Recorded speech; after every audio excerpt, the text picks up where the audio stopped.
Coming up in this episode, we're going to talk about console and handheld visual novel style adventure games and the shaping influence they had on the adventure gaming genre, as they also evolved into other types of games such as murder mysteries, dating sims, and more.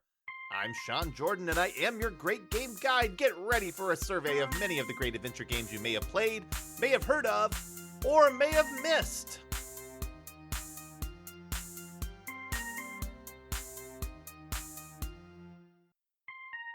In our last episode, I talked a little bit about the visual novel genre as we discussed Capcom's Phoenix Wright Ace Attorney, which debuted outside of Japan in 2005 on the Nintendo DS. I know it was the first game I ever really played in that style, and it honestly took me by surprise because I had no idea it was part of a much longer tradition of visual novels in Japan. And I want to say right off the bat that the term visual novel is loaded, because it can mean a lot of things to a lot of different people. The purest definition of visual novel is a game in which the story is being told to the player with little deviation beyond perhaps some choice mechanics that have a bearing on where the story goes or how the characters respond. Some visual novels are just pure stories. Some allow you to choose your own path through branching stories. Some involve romance, which are also known as nakage or crying games, and some are adult eroge that have sex and nudity in them. Some are detective stories, some include other styles of gameplay and might be part of a visual novel including role-playing, horror, strategy, puzzle solving, or minigames.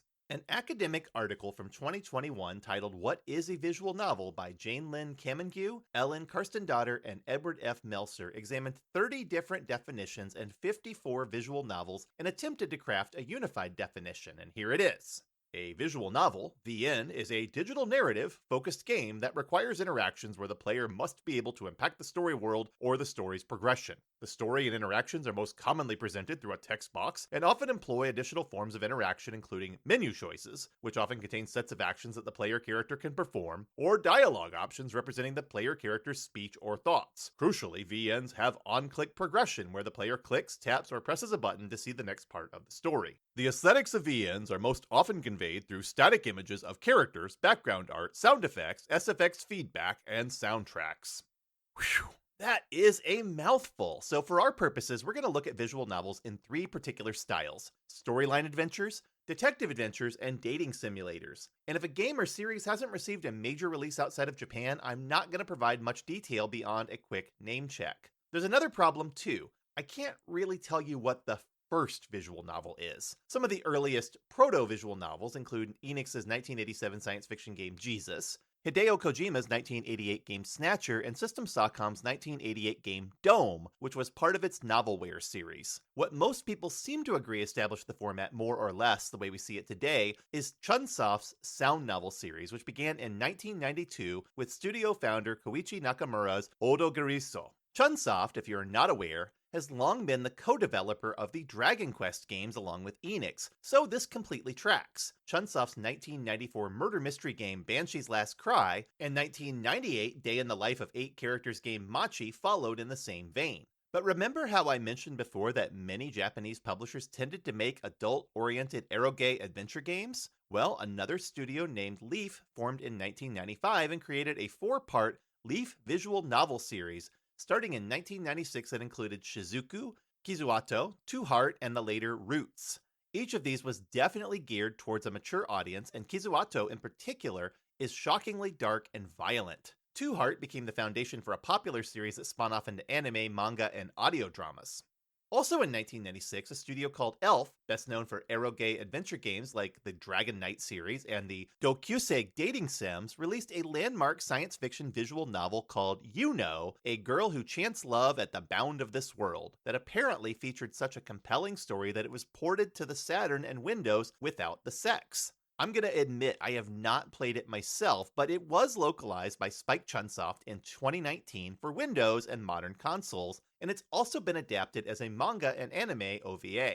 Yet another eroge studio released a visual novel in 1997, and this one, a horror game this time, was called Moon, not to be confused with the game Moon Remix RPG Adventure that we just discussed in our previous episode. While the name of the developer was Tactics, the team behind it jumped ship the next year to create the developer known as Key, which would go on to create 1999's romantic games Canon and 2000's Air, both of which received a sanitized release after their initial adult versions shipped. Key went on to create the all-ages 2004 game Clannad, and it's for this game we should pause and take a closer look because Clannad is widely considered to be one of the best visual novels ever created.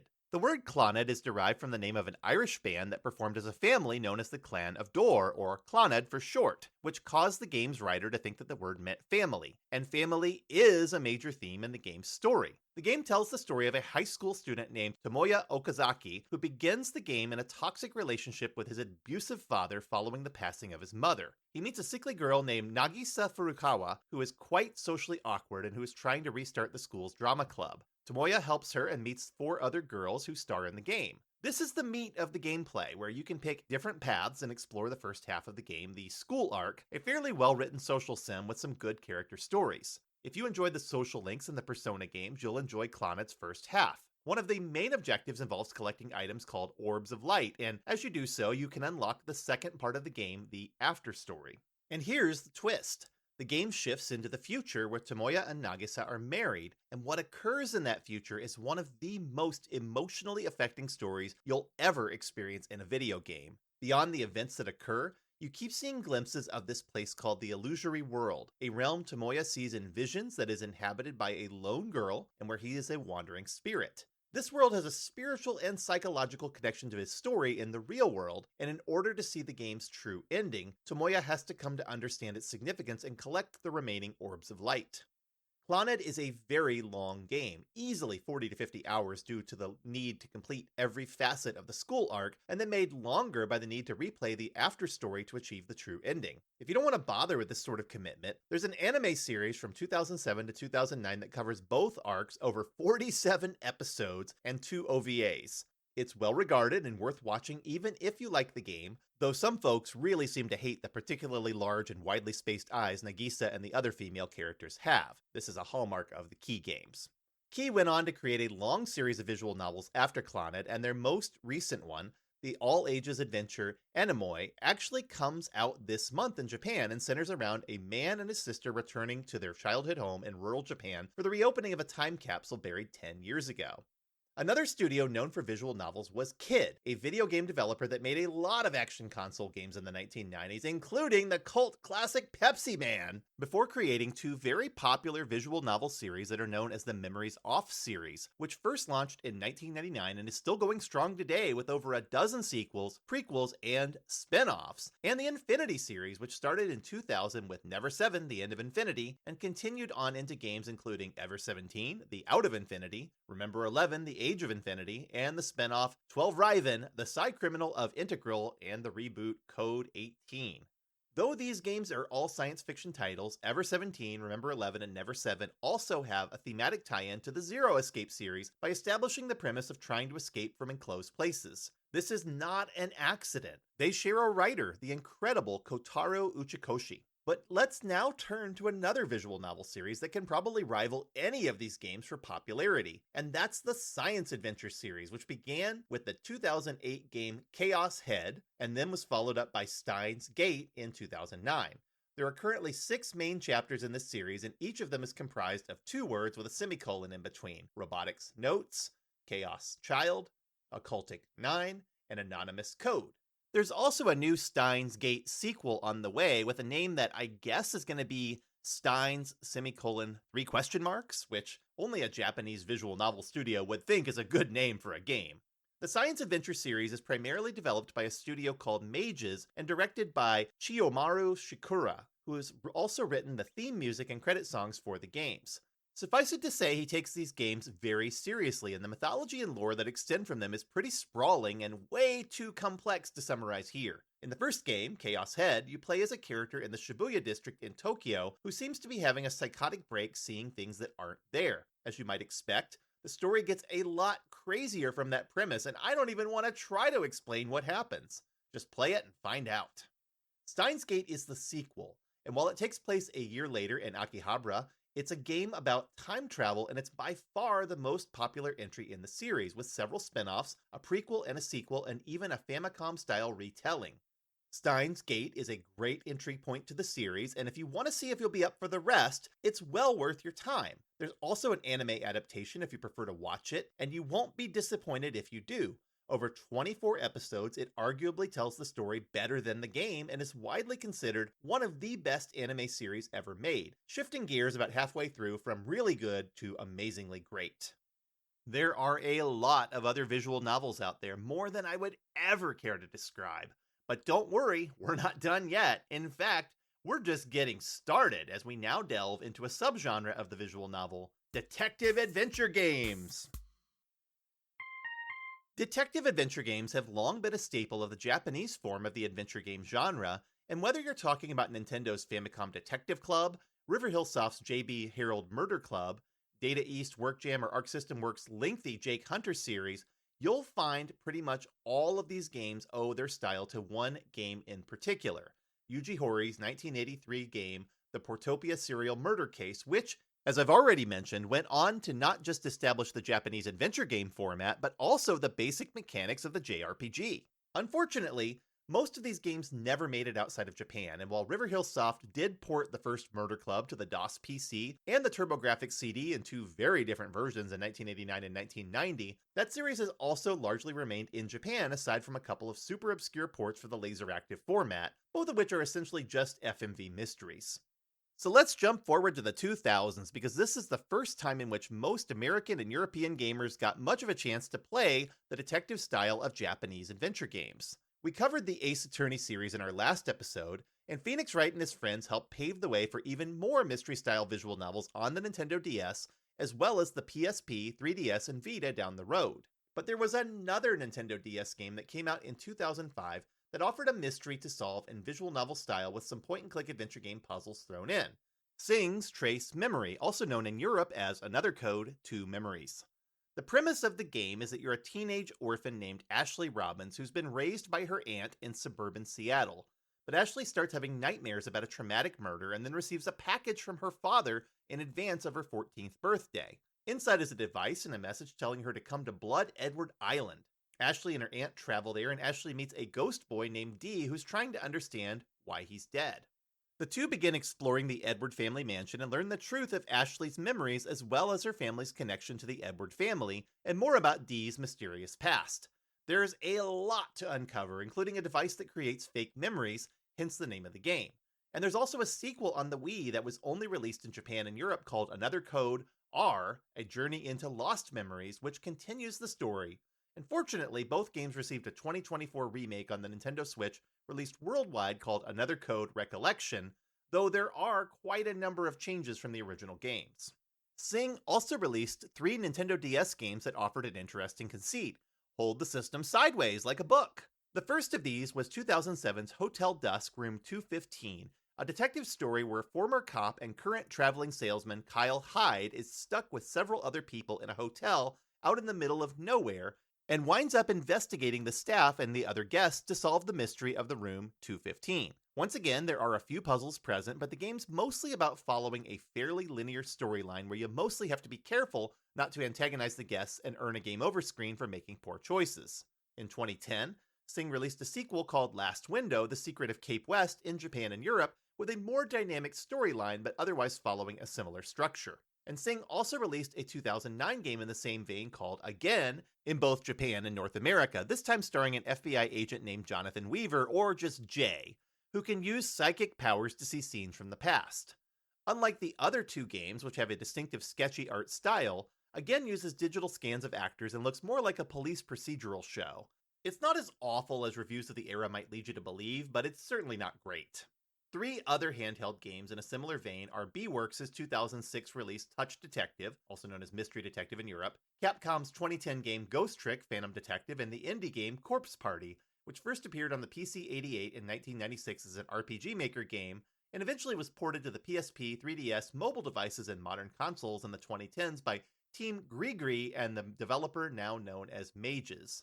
Touch Detective is the oddball of the bunch mechanically. It's a point-and-click adventure game with really stylized, cute character designs and a point-and-click stylus-driven interface. I really should have included it in the last episode, but because it's a Nintendo DS game with some very chatty characters and inner monologues, it tended to get lumped in with the Phoenix Wright and Another Code games in reviews of the era. The premise is that you're a young girl detective named Mackenzie who has an affinity for touching objects to aid her powers of deduction. The first Touch Detective offers 4 cases plus a bonus case. The second game, titled Touch Detective 2.5, debuted in 2007 on the DS, but the third was initially only released in Japan on the 3DS until a compilation including all 3 games plus a few other bonuses was released on the Switch in 2022 with upgraded graphics. If you like point-and-click adventure games with a very heavy Japanese feel, these are worth your time. Ghost Trick Phantom Detective looks like a point-and-click adventure game due to its pixel art characters and action sequences, but it's similar to the Phoenix Wright games in some ways. No surprise, since it's by the same creator, Shu Takami. The premise of the game is that you're a ghost named Sissel who doesn't know why he was murdered, but who's tasked with investigating and then preventing other murders by using his ghostly powers to go back in time 4 minutes and then apply his haunting ghost tricks to the environment to change the outcome of the event. It's a neat game that's told over 18 chapters, and which includes some adventure-style puzzle solving as well as a lot of dialogue amidst a ton of very memorable characters. If you've missed this one, play the 2023 remaster available on modern consoles because it's an improved experience overall that plays nicely on larger screens. One more game in the same vein is Corpse Party, which, as I mentioned, started out as a 1996 RPG Maker title in Japan, but which was eventually remade for Japanese audiences for Windows in 2008 as Corpse Party Blood Covered, and for the PSP in 2010 in a version called Corpse Party Blood Covered Repeated Fear. Later versions, such as the 3DS and mobile games and the modern console remake, are all based on these remakes. While the original game was an RPG, the newer games were adjusted into being adventure horror titles with lengthy dialogue sequences, multiple endings, and lots of side story content to explore other characters. The 2011 sequel Corpse Party Book of Shadows is actually mostly just a bunch of additional side stories taking place within the same storyline as the main game, but then setting up an epilogue for the 2014 sequel Corpse Party Blood Drive. But as it happens, those games are all considered part of the same story. There's a quasi-official 2013 fan game by Team Gree and Grindhouse called Corpse Party 2 Dead Patient. Mages and Team Gree are also planning to release an official sequel this year called Corpse Party 2 Darkness Distortion, scripted by the original creator Makoto Kerouin, that will offer a new entry point for those who haven't played the original games. There is some debate about which genre the Corpse Party games belong in, since the games have their roots in the JRPG genre, but the gameplay of the most modern versions of the games definitely feels like the visual novel genre. The original game and Blood Drive both do have overhead sequences where you maneuver chibi-eyes versions of the characters through the haunted school in more of an RPG style, but the games frequently break away into sequences with static backgrounds, character art, and text. I won't even try to explain the story of these games. Each installment is lengthy, and there are lots of characters and plot lines to experience. But what I will say is that you play as Japanese high schoolers exploring a haunted school called Heavenly Host Elementary School that once stood where the high school Kizuragi Academy now exists. And a magical incantation winds up transporting some students to the ruins of the old school in a spiritual world filled with the bodies of other students who have also found their way into Heavenly Host and who've been forgotten in the real world. The place is haunted by a girl in a red dress named Sachiko Shinozaki, who serves as the original game's antagonist. And once you get past the original content from the first game, things get very twisty-turny with all the character stories involved. The characters are all more or less anime and manga tropes, and it's very easy to get on the path for a bad ending instead of the true one. That's one reason why some fans prefer to just watch the anime adaptations before playing the games. But Corpse Party's mixture of detective work, horror, and character relationships doesn't exist in a vacuum, and there are many other games in the same vein, many of which come from a run of titles created by Spike Chunsoft by Kotaro Uchikoshi and Kazutaka Kodoka. Okay, so a quick history lesson. Chunsoft is a longtime Japanese publisher that was responsible for the sound novel series we covered earlier, but in 2012, it became Spike Chunsoft when it was combined with another publisher known as Spike, which was founded in 1989 as Mizuki by a former Enix employee and which took on the name Spike in the mid-1990s as it absorbed an influx of people from Human Entertainment. Sadly, Spike didn't pick up Kono Hifumi, the director of Clock Tower.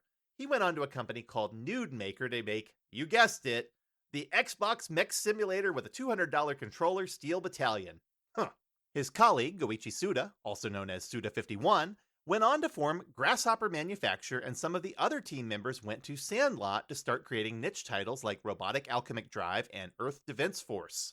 But many of the human entertainment folks wound up at Spike, which was the developer of games like Lupin the Third on the Saturn, the King of Colosseum and Dragon Ball Z Budokai Tenkaichi games on the PlayStation 2, and the publisher of the Way of the Samurai and Kinkabencho series. Spike also continued Human Entertainment's Fire Pro wrestling games. In 2005, an entertainment and software corporation called Dwango bought both Spike and Chunsoft, and the two created several parallel visual novel-style series.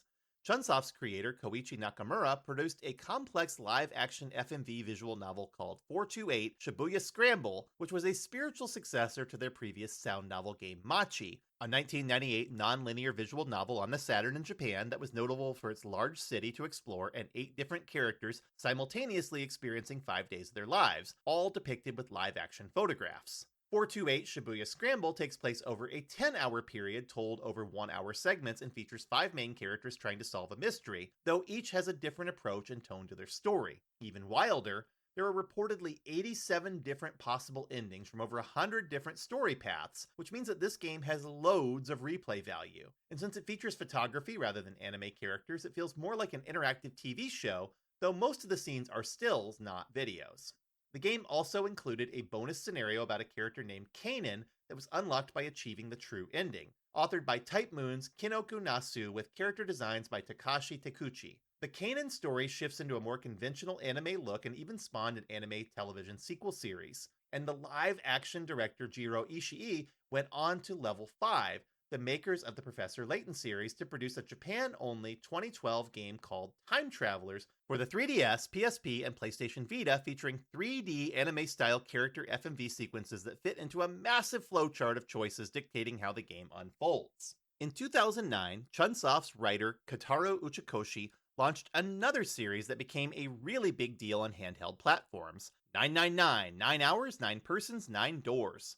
The premise is that you are a college student named Junpei who's been drawn into a deadly competition called the Nonary Games, along with 8 other people and run by a character named Zero. The game's broken up into escape room-style segments to provide puzzles and action, and visual novel-style sequences to advance the story. The title pretty much tells you everything you need to know. There are 9 hours in which to find a door with the number 9 on it, and since you're all aboard a sinking cruise ship with sealed exits and windows and will blow up if you try to escape, you have no choice but to play along.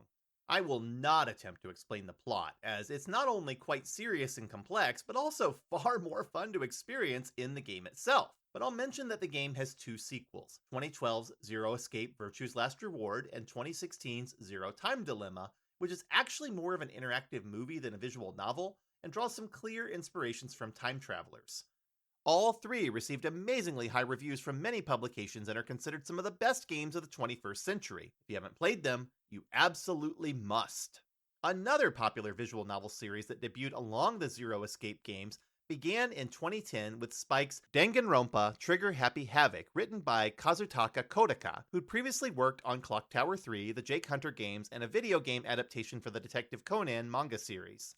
During a call for new pitches at Spike, Kodaka came up with a battle royale killing game concept called Distrust, where 15 teenagers would kill each other over a 7-day period. The pitch started out as a visual novel, but gradually added in the elements for which the series would become known: trials, deduction minigames, investigations, anime trope characters, and a mysterious authority figure with black and white halves. Originally a human-like robot named Phantom who looked like a boy on one side and a visible anatomy doll on the other. The concept gradually morphed into the first Danganronpa game, and Phantom evolved into the series' mascot, the evil black and white robot bear, Monokuma.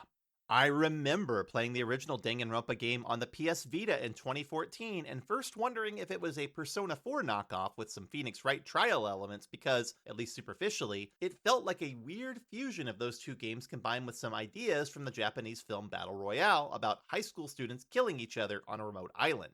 Even so, the game surprised me with its strong sense of comedy atop its bleak backstory and surprisingly strong main characters, and I was absolutely stunned by the ending, which contains some pretty amazing twists explaining how the ultimate students who'd been selected to attend the prestigious Hope's Peak Academy had been drawn into a killing game without any knowledge of the craziness going on in the world outside. I think it's pretty safe to say that if you go into Danganronpa without knowing anything about the game or the anime and manga it ultimately spawned, you will be absolutely shocked when the game drops its last set of twists in the final chapter.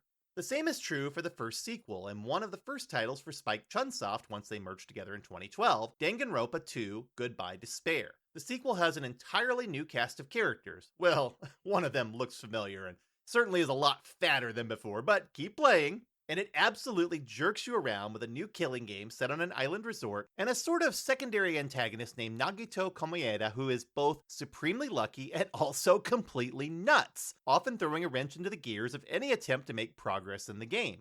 Once again, there is a big twist towards the end, which is completely wild, and I honestly love the second game as much, or maybe even a little more, than the first. Again, go in knowing as little as possible and you'll really enjoy it, and that includes skipping the side story action game Danganronpa Another Episode Ultra Despair Girls until you finish the first two. The third game, Danganronpa V3 Killing Harmony, came out in 2017, and it's a true love it or hate it sequel, featuring some of the best characters and moments in the entire series, but also some of the worst contrivances and plot twists. It's super self-aware and serves as a broader commentary on society's obsession with competitive reality show style games, sacrificing young people for entertainment. Suffice it to say that this sequel is basically non-canonical where the other games are concerned, and it doesn't need to be played if you don't enjoy what it does early on to apply its first big twist. Spike Chunsoft has made a few spin-offs to capitalize on the popularity of the anime and manga extensions of the series, and there's also a new game coming up this year called Danganronpa 2x2 that's essentially an alternate take on the second Danganronpa game. I personally don't have high hopes for it, as I feel the series pretty much did everything it can do, but for those who can't get enough, I guess it's an option. Two other Spike Chunsoft games I want to mention are 2019's The Somnium Files and 2023's Master Detective Archives Rain Code, both of which are new enough that I don't feel a lot of need to describe them. You can easily play them right now on modern consoles or on Steam. The Somnium Files is a visual novel by Kotaro Uchikoshi that alternates between reality and dream worlds called Somnia. As Kaname Date, a detective who delves into dreams, you try to solve the murder of a young woman who has had her left eye removed. You and your cybernetic AI-powered eye, Aiba, investigate a trail of clues leading you down 5 different paths that are broadly categorized in the left and right routes depending upon where you take your investigation. It's a really cool story with excellent 3D sequences, great voice acting, and a lot of twists and turns to suit its nonlinear story. There are even 2 sequels. 2022's The Somnium Files Nirvana Initiative, which partially takes place 6 years after the first game with a new main character, and 2025's No Sleep for Kaname Date from The Somnium Files, which takes place between the 2 games as a side story. Master Detective Archives Rain Code is co-written by Kazutaka Kodaka and features a detective named Yumi Kokohead who's followed around by a cute spirit named Shinigami solving mysteries together. Much like the game moves between the real world and an imaginary one. In this case, a place called the Mystery Labyrinth, which is a visual representation of the mysteries that need to be solved. The game plays much more like Danganronpa, though, with reasoning deathmatch sequences, evidence gathering, and mini-games to get through portions of the labyrinth.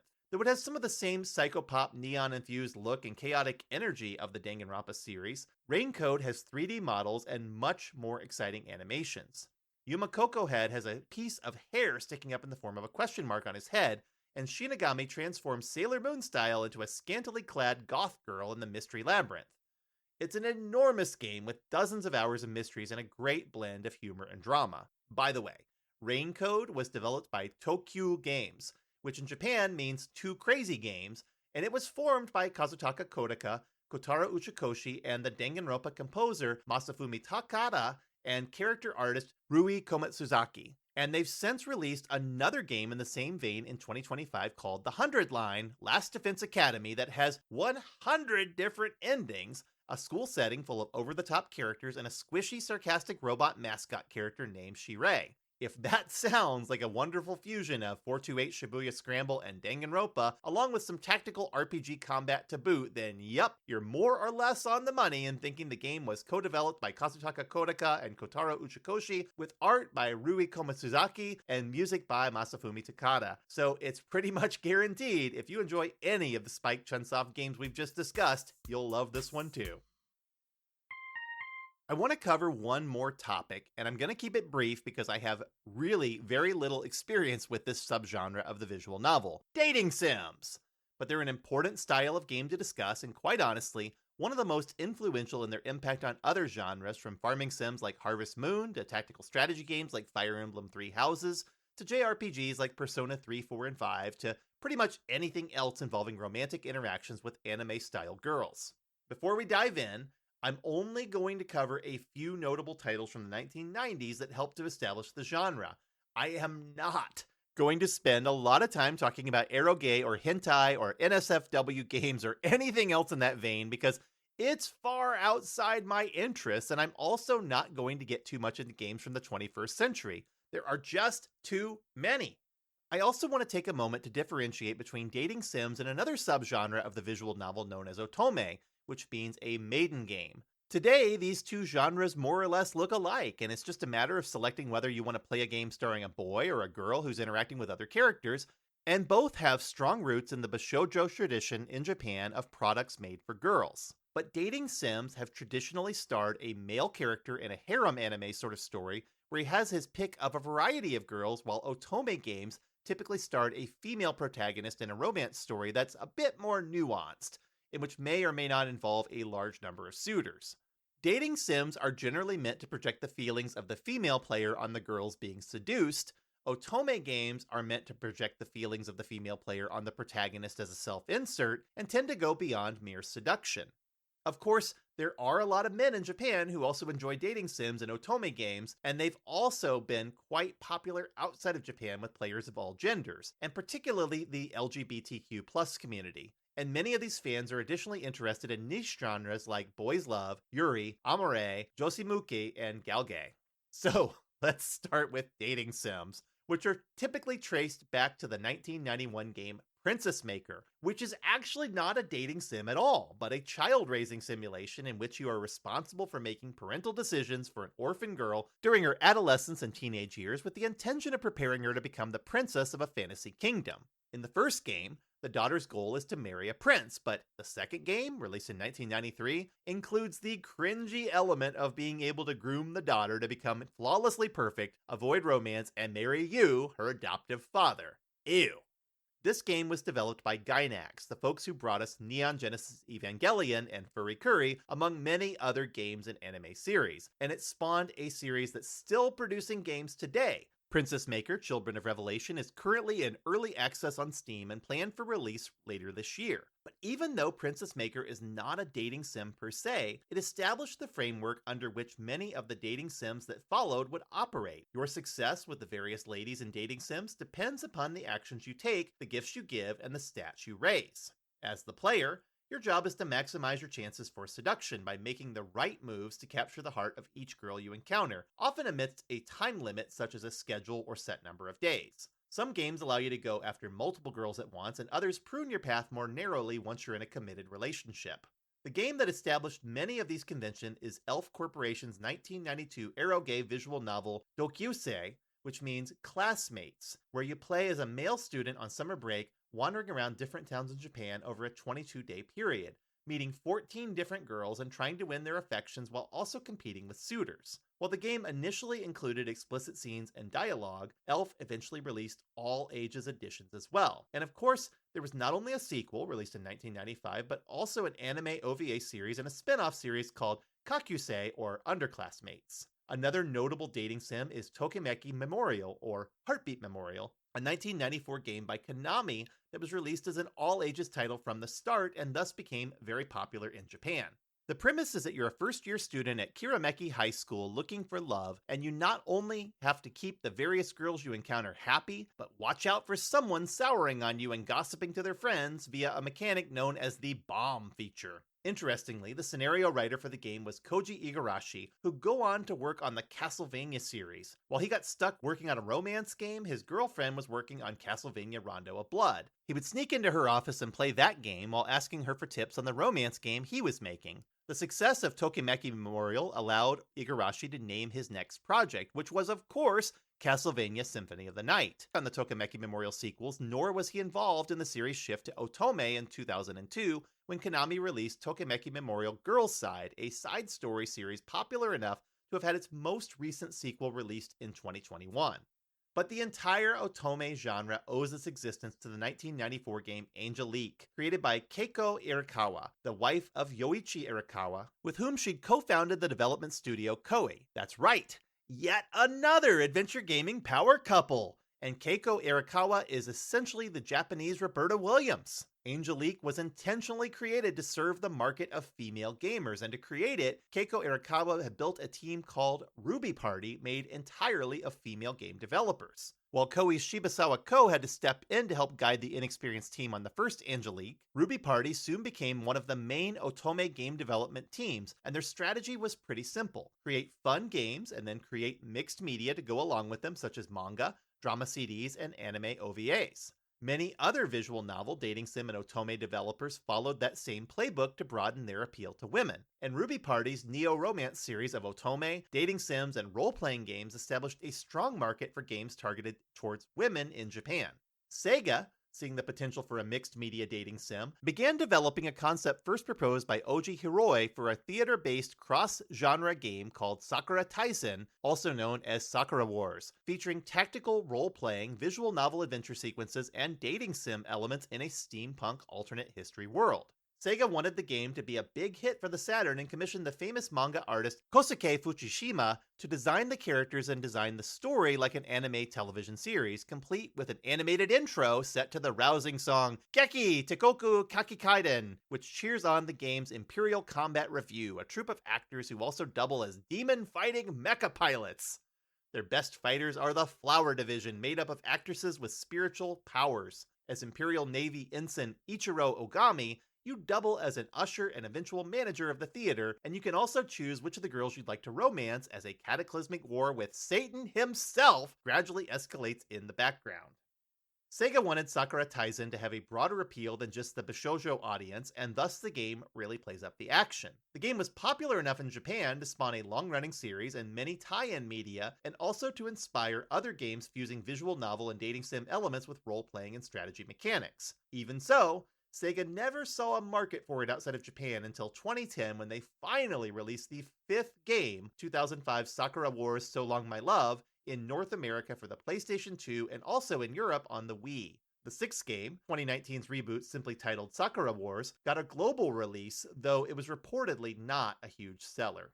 I mentioned Leaf's 1997 game Two Heart earlier when we discussed their visual novel series, but let's come back to this game again for a moment because it wound up being a big hit in Japan, spawning an anime series and several sequels and remakes. The original PC version was an eroge game, but the console version stripped out the adult content and was better off for it, broadening the audience and offering players a chance to romance 10 different girls, including a robot, and play some mini-games amidst a busy school day schedule very similar to what you'd see in the later Persona 3, 4, and 5 games. A more recent version from Aqua Plus was released in 2025 under the name Two Heart, with no space between the words, but fans of the original seem to be lukewarm on the choices made in the new one. Of course, Two Heart wasn't available outside of Japan until this recent remake, nor were a lot of the other games we've covered, but Red Company and Atlus's 1998 PlayStation game Thousand Arms was released in North America, and though it's a role-playing game, it's best known for including a dating sim system in which your main character, the womanizing blacksmith Mace Triumph, attracts a few female companions he has to take out on dates so he can increase his intimacy level with them. It's a really goofy game that's something of a deep cut for PlayStation-era RPG fans, but aside from Harvest Moon or the Private Actions and Star Ocean The Second Story, I can't think of too many other games from this era released outside Japan that included dating sim mechanics. Let's close out this section with one more game. The 1999 dating sim Canon, Key's first release, and definitely an eroge with the same sort of unsettlingly cute anime girls you'd see in Clannad. But as I mentioned, this game was liked well enough to justify an all-ages version when it hit consoles, and it too spawned a number of tie-in media including anime, manga, light novels, a trading card game, and drama CDs. Interestingly, Canon is not quite as remarkable today as it was when it was released because it's best remembered as the game that established a lot of the modern anime visual style used in the genre and which popularized the calmer, slice-of-life storytelling often found in visual novels, dating sims, and otome games. The story only has 5 paths, and it's not nearly as memorable as Key's later games, but it and its dreamlike 2000 follow-up Air are still well regarded as classics today. We could talk about many other visual novels if we wanted to. One popular game is Doki Doki Literature Club, a freeware game that has since been released commercially and which is best played thinking that you're just a male student trying to date girls in the book club. There's the Nintendo DS launch title Sprung, which was reviled by reviewers at the time despite merely being a European ski resort take on the dating sim genre. There's Hatoful Boyfriend, a game in which you will literally date birds.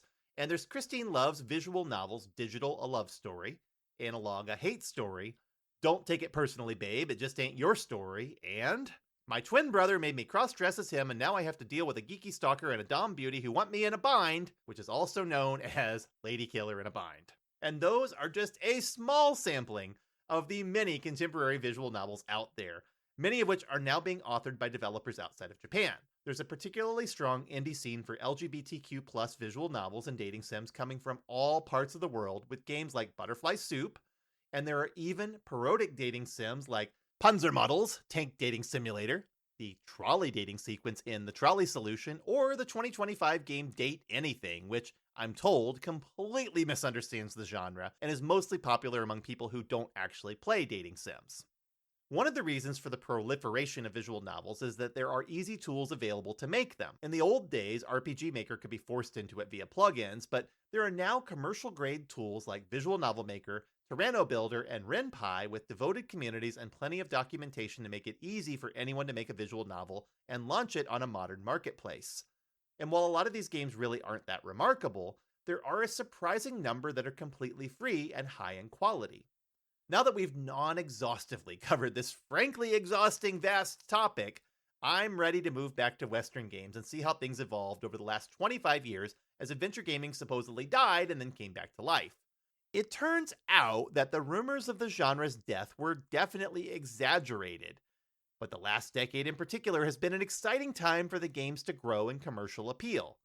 So in our next episode, we're finally going to talk about how games like Omicron, the Nomad Soul, Fahrenheit, which is also known as the Indigo Prophecy, Microids' adventure games, including Amerizone: The Explorer's Legacy, the Siberia games, Postmortem, and Still Life, and Index Plus's really wild Dracula Resurrection series all moved us forward. And we're also going to talk about the rest of the Quantic Dream library and Daedalic Entertainment, as well as a few of the other European series of note. And then we'll bring things to a near conclusion by talking about the influence of Telltale Games and indie studios like Dave Gilbert's Wadjadai Games, Yahtzee Crowshaw's Fully Ramblematic Games, Crystal Shard, AGD Interactive, Clifftop Games, and Grundislav Games, as well as a few more.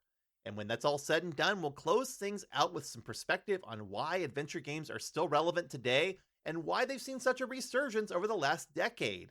And I'll also set things up for us to begin a new series to talk about another genre that features progression-based storytelling, lots of variety, and a long tradition of evolution in gaming, the platform game.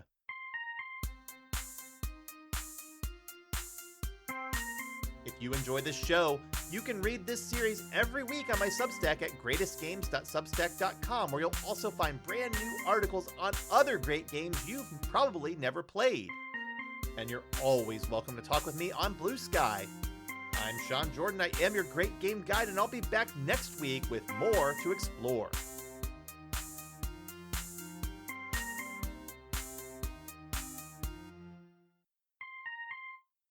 Before I let you go every week, I close out the show with a game I want you to try that's a little off the beaten path. This isn't sponsored content, and I don't have any financial stake in anything I recommend. These are games that I think are really good, but don't have as much exposure as some of the more popular ones. This week, I'm recommending Yellow Taxi Goes Vroom, a 2024 game from Panic Arcade and Those Awesome Guys, which is, essentially, Super Mario 64 meets Chorokyu. I know, I just threw you a curveball there by invoking the name of an obscure Japanese game that was actually released in North America for the PlayStation 2 about little cars driving around. And yet, that's what we're doing in Yellow Taxi, driving a cute yellow cab that can dash or flip as it gets airborne, and use its momentum to get to places a taxi probably shouldn't go, like the roofs of houses, or mountain peaks, or even underwater. It's built around a hub world with many different non-linear levels you can visit, each of which has objectives and collectibles. More importantly, the game doesn't include a jump button, so there's a lot of puzzle solving involved in figuring out how to get to those places you can see, but can't easily visit. The game takes heavy inspiration from Mario's 3D outings. There's a Wario-like character named Morio, spelled with an O, who guides you, and the incredible soundtrack by Jacob Link really needs to be listened to on repeat because it both evokes various 3D Mario game tunes, but also puts its own spin on them and creates something wild and new.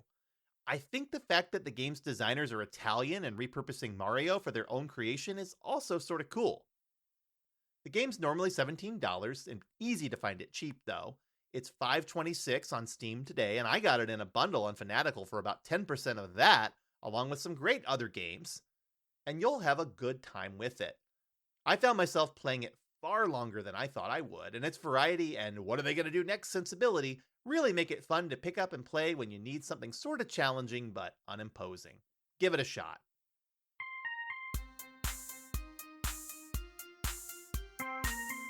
The Great Game Guide is a podcast written by me, Sean Jordan, and I also wrote the theme music. This is all 100% human-created content. I don't use AI for any part of my production. This episode is copyright 2026 by me, Sean J. Jordan, and you can find more details in the show notes and on my website at greatestgames.substack.com. And credit where it's due. Any games, artwork, sources, or additional music are the property of their respective owners, used under fair use guidelines and also noted in the show notes. If you enjoyed this episode, please let me know on Substack, Bluesky, or with a nice review. But I'd appreciate it even more if you'd share it with a like-minded friend. Thanks for listening!